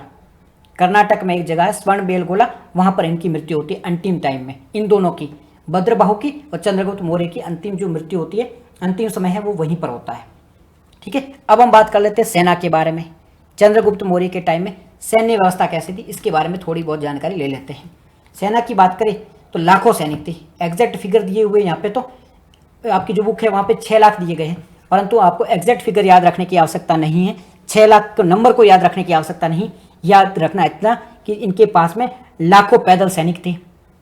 चंद्रगुप्त मौर्य के पास में लाखों पैदल सैनिक थे, हजारों की संख्या में घुड़सवार थे। लाखों की संख्या में पैदल सैनिक थे, हजारों की संख्या में घुड़सवार थे, हजारों की संख्या में इनके पास में हाथी हुआ करते थे, और इनके पास में एक नौसेना भी थी, मतलब पानी के जहाज वगैरह भी थे जो आसपास की जो भी क्षेत्र है उन पर कब्जा करने के लिए उपयोग में लिए जाते थे। ये जो जहाज है वो नदियों में चलाए जाते, जैसे गंगा नदी है वहाँ पर इसका उपयोग किया जाता था। तो चंद्रगुप्त मौर्य के बारे में ये जानकारी थी इनकी सैन्य व्यवस्था के बारे में। अगर इनकी व्यापार के बारे में बात करें, इनके टाइम में ट्रेड किस प्रकार से होता था, इनके टाइम में व्यापार किसके प्रकार से होता था, तो ये आंतरिक व्यापार पे ज़्यादा ध्यान देते थे। आंतरिक व्यापार में मतलब गंगा घाटी है, मध्य भारत है, समुद्र के किनारे हैं, इस पे व्यापार पे ज़्यादा फोकस करते थे। विदेशी व्यापार है वो कुछ ही देशों के साथ में होता था। विदेशी व्यापार है वो कुछ ही जगहों से होता था। इसमें मुख्य रूप से मसालों का व्यापार होता था, साथ ही साथ में कपड़ों का व्यापार होता था, हाथी का व्यापार होता था। तो मुख्य रूप से इनका ही व्यापार होता था। किस टाइम में, चंद्रगुप्त मौर्य के टाइम की बात कर रहे हैं कि व्यापार में क्या करते थे। तो व्यापार में आंतरिक व्यापार महत्वपूर्ण था। उसमें जो बाहरी व्यापार की बात करें तो बाहरी व्यापार यूनान से होता था, मिस्र से होता था, जिसमें मसाले, कपड़े, हाथी इन सबको एक्सपोर्ट भी किया जाता था, इनको इंपोर्ट भी किया जाता था। अब एक बार देख लो चंद्रगुप्त मौर्य के टाइम में किन किन चीज़ों को एक्सपोर्ट किया जाता था, किन किन चीज़ों को इंपोर्ट किया जाता था। यहाँ पे लिखो निर्यात, यहाँ पे लिखो आयात। निर्यात मतलब एक्सपोर्ट, आयात मतलब इंपोर्ट। क्या क्या निर्यात, क्या क्या चीज़ें की जाती थी, मतलब निर्यात का मतलब होता भारत से बाहर क्या क्या चीज़ें भेजी जाती थी। तो मसाले भारत से बाहर भेजे जाते थे, कपड़ा, हाथी, साथ ही साथ में और क्या चीज़ थी, और थी चंदन। ये चीज़ें बाहर भेजी जाती थी।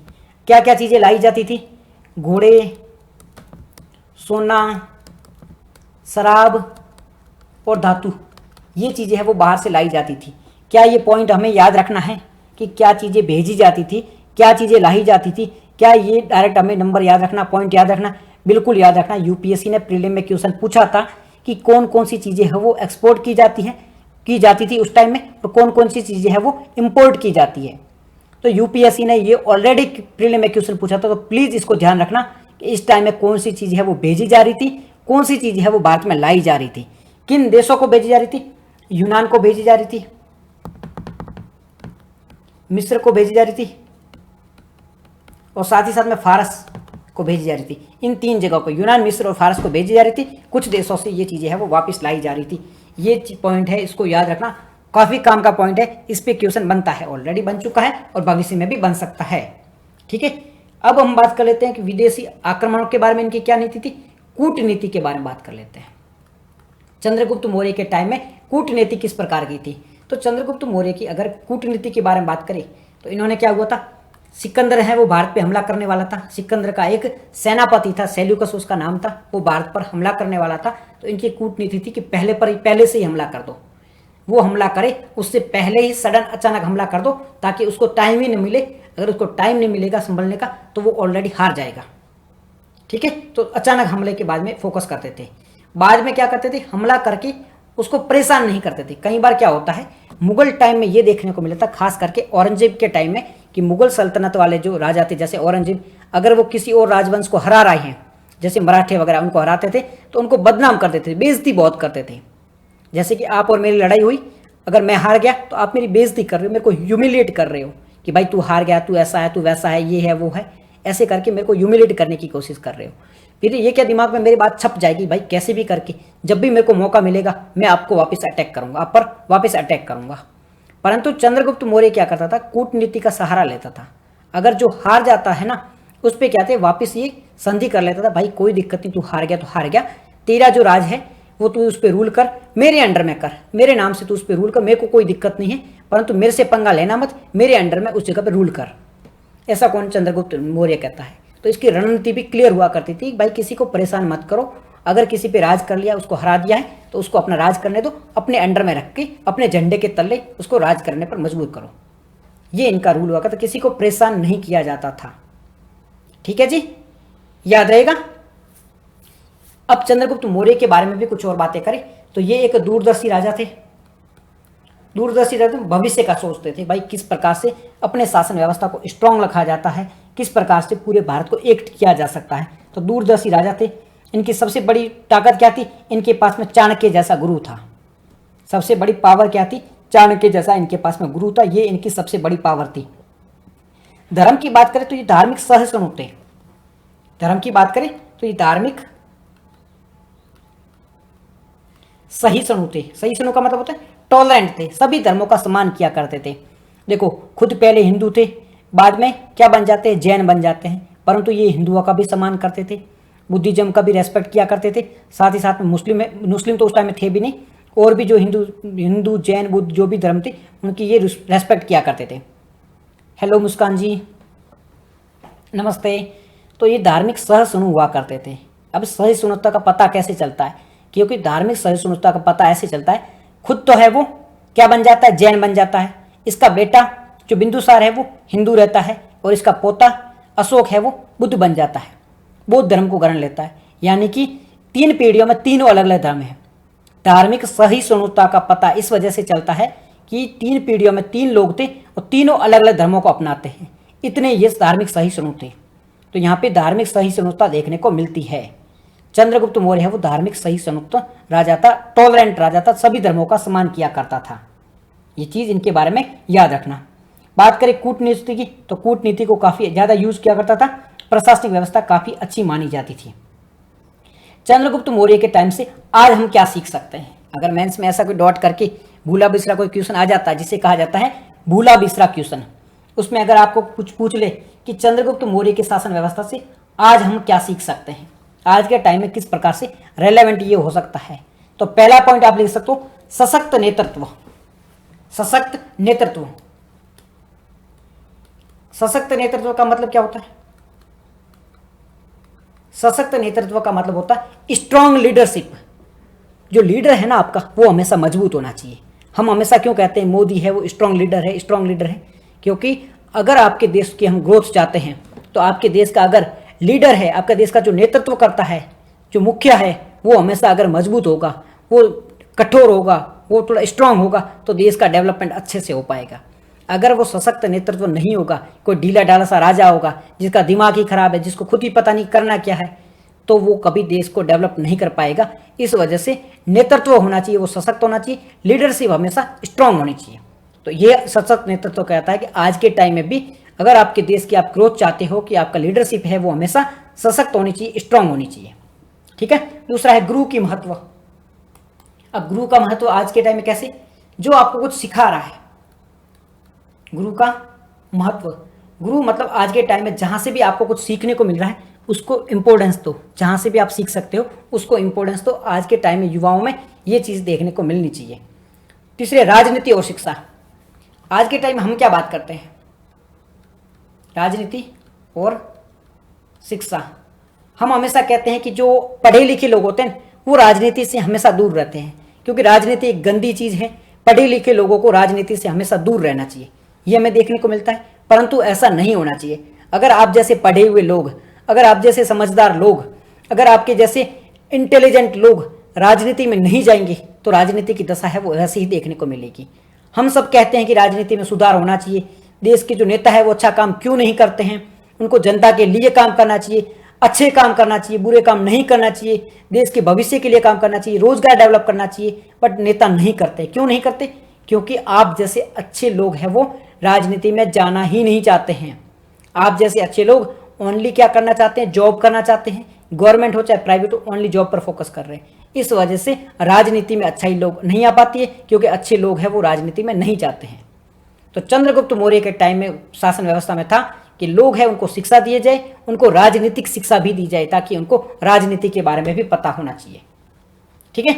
और चौथा पॉइंट है धार्मिक सहिष्णुता। धार्मिक सहिष्णुता। हमारा देश आज भी डाइवर्स कंट्री माना जाता है। क्यों माना जाता है? कि हमारे यहाँ पे अलग अलग धर्म हैं, सभी धर्मों का सम्मान होना चाहिए। अगर हमारा देश किसी एक धर्म, खास धर्म को सपोर्ट करने लग गया ना, तो हम जो कह रहे हैं धार्मिक सहिष्णुता ये खत्म हो जाएगी। और अगर हमारे देश की धार्मिक सहिष्णुता यानी कि जो रिलीजियस टॉलरेंसनेस है अगर वो खत्म हो गई तो हमारा देश है एक टाइम के बाद में पाकिस्तान जैसा अराजक देश बन जाएगा। इसलिए धार्मिक सहिष्णुता होना जरूरी है किसी भी देश के ग्रोथ के लिए। वहाँ पर रिलीजियस इंटॉलरेंस नहीं होनी चाहिए, रिलीजियस टॉलरेंस हमेशा होनी चाहिए, तभी आपका देश है वो ग्रो कर पाएगा। ये चंद्रगुप्त मौर्य के बारे में कुछ इन्फॉर्मेशन है वो आपको पता होनी चाहिए। ठीक है, याद रहेगा। कोई डाउट नहीं है यहाँ तक? कोई डाउट नहीं है ना? एक बार बता दो, यहाँ तक कोई डाउट थोड़ा ही है। Okay, thank you thank you thank you. आगे बढ़ते हैं। Okay okay okay okay okay, आगे बात करते हैं बिंदुसार के बारे में। चंद्रगुप्त मौर्य के बारे में बात की, नेक्स्ट किंग है बिंदुसार। बिंदुसार के बारे में बात करें तो ये दूसरे सम्राट थे, चंद्रगुप्त मौर्य के बेटे थे, दूसरे सम्राट बने, मौर्य वंश के दूसरे शासक थे। इनके जन्म की बात करें, इनका जन्म हुआ था 320 ईस्वी में, 320 ईसा पूर्व इनका जन्म होता है। चंद्रगुप्त मौर्य के पुत्र थे। माता जी का नाम क्या था? दुर्धरा। पिता कौन थे? पिता चंद्रगुप्त मौर्य थे, चंद्रगुप्त मौर्य थे। माता जी का नाम क्या था? दुर्धरा। दुर्धरा इनकी माता जी का नाम था। और ये क्या करते हैं, ये 297 BCE में क्या बन जाते हैं? राजा बन जाते हैं। 297 BCE में ये रूलर बन जाते हैं, राजा बन जाते हैं। शासनकाल कब से चलता है? 297 से 273 तक, 297 से 273 तक इनका है वो रूल चलता है, ये है वो राज करते हैं। तो ये चीज़ आपको पता होनी चाहिए, कब तक ये रूल करते हैं, कब तक राज करते हैं। 297 से 273 तक ये रूल करते हैं। अब इसे इनके कुछ नामों के बारे में बात कर लेते हैं। तो इतिहासकार इनको अलग अलग नाम से जानते हैं, जैसे कि किस नाम से जानते हैं? कुछ लोग इनको अमित मित्र के नाम से भी जानते हैं, क्योंकि ये जो है ना, कोई भी मित्र है मतलब कोई भी शत्रु है उसे खत्म कर देते थे। ठीक है, शत्रुओं का नाश करने वाला भी इनको कहा जाता है। इसे बिंदु मतलब बीज को धारण करने वाला भी कहा जाता है। इसे बीजुसार भी कहा जाता है, बिंदुसार भी कहा जाता है। इनके शासन व्यवस्था की बात करें, शासन व्यवस्था की बात करें, इनकी शासन व्यवस्था की खासियत ये थी कि ये जो प्रशासन था चंद्रगुप्त मौर्य का, चंद्रगुप्त मौर्य के टाइम का जो भी प्रशासन था उसको इन्होंने आगे बढ़ाया, आगे और इनको डेवलप किया और चीज़ों में सुधार किया। साथ ही साथ में ये है ना धीरे धीरे दक्षिण की ओर फैलाने लगे। पहले नर्मदा नदी तक था अपना शासन, तो धीरे धीरे ये आगे बढ़ाने की कोशिश करने लगे, यानी कि दक्षिण तक इसे लेके जाने वाले बिंदुसारी थे। चंद्रगुप्त मौर्य जैसे स्ट्रॉन्ग भी नहीं थे, बट फिर भी धीरे धीरे अपने शासन को बढ़ाया था, क्योंकि शासन ऑलमोस्ट है वो कंट्रोल में ही था, शासन ऑलमोस्ट कंट्रोल में था। इस टाइम में कोई भी इतना महत्वपूर्ण इतना स्ट्रॉन्ग रूलर नहीं था जो मगध को जाके टक्कर दे सके, क्योंकि इन्होंने चंद्रगुप्त मौर्य थे, इन्होंने जो भी इनके टक्कर वाले थे, जो भी स्ट्रॉन्ग रूलर थे, सबको खत्म कर दिया था। तो यहाँ पे कोई मजबूत शासक था ही नहीं जो बिंदुसार को जाके चैलेंज कर सके। इसलिए इन जो अपनी शासन व्यवस्था है वो कहाँ तक लेके जाते हैं? दक्षिण तक लेके जाते हैं। साम्राज्य की सीमा आगे फैलाते, उधर अफगानिस्तान तक लेके जाते हैं, नीचे दक्षिण तक आ जाती है, साम्राज्य की सीमा को भी और फैलाने का काम करते हैं। विजय की बात करें तो ये चोल चेर पांडे के क्षेत्र जो आजकल बाद की इनके बाद का जो चोर चेल पांडे का क्षेत्र है वहाँ तक ये फैला देते हैं, यानी कि यहाँ तक अपने रूल को लेके जाते हैं। ये नीचे कर्नाटक केरल वगैरह को छोड़ के कर्नाटक की सीमा तक ये अपने रूल को, अपना जो भी सीमा है उसको बढ़ाने का काम करते हैं। धर्म की बात करें तो इनके पिताजी का धर्म तो कौन सा था? जैन धर्म अपना लिया था, पर इनका जो धर्म था ना वो हिंदू था। हिंदू धर्म एक संप्रदाय था आजीविका संप्रदाय, आजीविका संप्रदाय। तो ये जो है ना ये आजीविका संप्रदाय को अपनाते हैं। बिंदुसार है वो आजीविका संप्रदाय को अपनाते हैं। इनके पिता की तरह जैन धर्म या बौद्ध धर्म को नहीं अपनाते हैं। कुछ ब्राह्मण और तपस्वियों को पसंद किया करते थे, यानी कि इनकी ब्राह्मण की और काफ़ी रुचि हुआ करते थे। तो अपने जो इनका जो राज था ना, राज दरबार में कुछ ब्राह्मण भी रहा करते थे, कुछ तपस्वी है वो भी इनके दरबार में रहा करते थे। चंद्रगुप्त मौर्य है ना, अरे चाणक्य है, चाणक्य ने भी इनके बारे में कुछ बात की है। चाणक्य ने शुरुआत में जो बिंदुसार है उसके मंत्री के रूप में भूमिका निभाई थी। इनके जो प्राइम मिनिस्टर है, प्राइम एडवाइजर के रूप में, क्योंकि चाणक्य चंद्रगुप्त मौर्य के टाइम है, चंद्रगुप्त मौर्य और चाणक्य के बीच में बनना बंद हो जाती है। जब चंद्रगुप्त मौर्य का लास्ट का टाइम होता है तो चंद्रगुप्त मौर्य को लगता है कि भाई चाणक्य है ना वो मेरे को जहर दे रहा है, मेरे को मारने की कोशिश करता है, तो इन दोनों के बीच में बनना है वो कम हो जाती है। बाद में चंद्रगुप्त मौर्य है वो तो कर्नाटक में चला जाता है, स्वर्ण में, वहाँ पर उनकी मृत्यु हो जाती है। तो बिंदुसार के जो एडवाइजर बनते हैं वो कौन बनते हैं? वो चाणक्य ही बनते हैं। ठीक है, कौन बनते हैं? चाणक्य ही बनते हैं। विदेश नीति के बारे में, विदेश नीति ये अपनी विदेश नीति को और फैलाते हैं।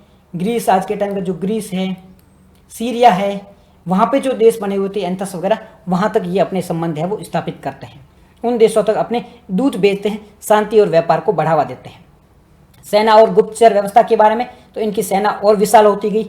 चंद्रगुप्त मौर्य के बाद में इन्होंने सेना को और विशाल आगे बढ़ाया, मतलब और सेना को आगे बढ़ाया, सेना में और सैनिकों को भर्ती किया। साथ ही साथ में ये क्या करते हैं, ये जो गुप्तचर व्यवस्था थी जिस पे चाणक्य ज़्यादा ध्यान देते थे, तो इसको भी काफ़ी स्ट्रॉन्ग किया। अलग अलग जगह पर अपने सीक्रेट एजेंट भेजते हैं और वहाँ जाके वहाँ की सीक्रेट जो भी चीज़ें होती थी वो उसको पकड़ने का, ध्यान रखने का काम किया करते थे। व्यापार और कर को भी बढ़ावा देते हैं। परिवार की बात करें तो इनकी जो पत्नियां थी वो 2-3 पत्नियां थी, ज़्यादा तो इनके बारे में इंफॉर्मेशन है नहीं इनकी पत्नियों के बारे में। एक के बारे में था जिनका नाम था सुसीम, सुसीम है इनकी पत्नी, उसके बारे में जानकारी है, जिनके पुत्र होते हैं अशोक, एक जानकारी है, बाकी ज़्यादा के बारे में जानकारी नहीं है। मृत्यु कब होती है, 273 में इनकी मृत्यु हो जाती है, 273 ईसा पूर्व इनकी मृत्यु हो जाती है। इसके बाद में जो वंश स्टार्ट होता है वो कौन सा होता है, उसके बाद में अशोक के बारे में बात स्टार्ट होती है। उसके बाद में नेक्स्ट जो रूलर बनते हैं वो कौन से बनते हैं, अशोका बनते हैं। तो ठीक है, अब ये नेक्स्ट जो है ना वो कल देखेंगे। कल क्यों देखेंगे, कल इस वजह से देखेंगे बिकॉज की अभी हमें अशोक के जीवन काल को पढ़ना है, जो काफ़ी हमें डिटेल में पढ़ना है। फिर अशोक का धर्म क्या था, इसको पढ़ेंगे। अशोक की प्रशासनिक व्यवस्था क्या थी, इसको पढ़ेंगे। साथ ही साथ में अशोक ने कौन कौन सी प्रस्तियाँ जारी की थी, प्रस्तियाँ जारी की, वो पढ़ेंगे। काफ़ी डिटेल में पढ़ने वाले, अभी भी आप मान लो 2 घंटे का लेक्चर और बचेगा, क्योंकि अशोक के बारे में और जानकारी है, उसको और डिटेल में पढ़ना पड़ेगा। क्वेश्चन प्रीलिम और मेंस में यहाँ से बनते हैं, इसलिए अशोक के बारे में हम और ज़्यादा ध्यान देके छोटी छोटी जो चीज़ें हैं अशोक के बारे में वो सारी चीज़ें याद करने की कोशिश करेंगे, पढ़ने की कोशिश करेंगे, ताकि अगर यहाँ से कोई क्वेश्चन बनता है तो वो हमारा गलत नहीं होना चाहिए। चाहे तो आज भी कंप्लीट कर सकते हैं, लेकिन 2-3 घंटे का अभी भी ये लेक्चर और चलेगा, ठीक है। तो काफ़ी लंबा हो जाएगा और आप सब बोर हो जाओगे, क्योंकि अशोक के बारे में जो जानकारी दी गई है ना वो काफ़ी डिटेल में दी गई, छोटी छोटी चीज़ें हैं जिससे आप खुद बोर हो जाओगे, आपको समझ ही नहीं आएगा कि बातें चल क्या रही है, लिंक नहीं कर पाओगे। तो कल फ्रेश माइंड से इसको फिर से डिस्कस करेंगे, किसको, सम्राट अशोक को डिस्कस करेंगे। ओके जी, एनी डाउट, सम्राट अशोक को हम कल से डिस्कस करेंगे। आज हमने बिंदुसार मौर्य वंश के बारे में देखा, इसकी स्टार्टिंग देखी, मगध के बारे में बात की, काफ़ी अच्छी अच्छी जानकारी हमने प्राप्त की है जो आपके एग्जाम के पर्सपेक्टिव से काफ़ी काम की है। एक बार इसको रिकॉर्डिंग में देख लेना, यूट्यूब पे जाके सर्च कर लेना, नहीं मिलता है मैं लिंक भेज दूंगा, एक बार जरूर देखना, तो ये चीज़ याद हो जाएगी। साथ में कहीं पे लिख लेना, काम की चीज़ें थी जो आपके काम आ जाएगी एग्जाम में, डायरेक्ट एनसीईआरटी में ये सारी चीज़ें मिलेगी नहीं। ओके जी, इसको ध्यान से पढ़ लेना। कल एक नया लेक्चर लेंगे जिसमें ये चैप्टर पूरा कंप्लीट करवा देंगे, फिर नेक्स्ट और बढ़ेंगे आगे। ओके डन, कोई डाउट नहीं है, खत्म करते इस चैप्टर को।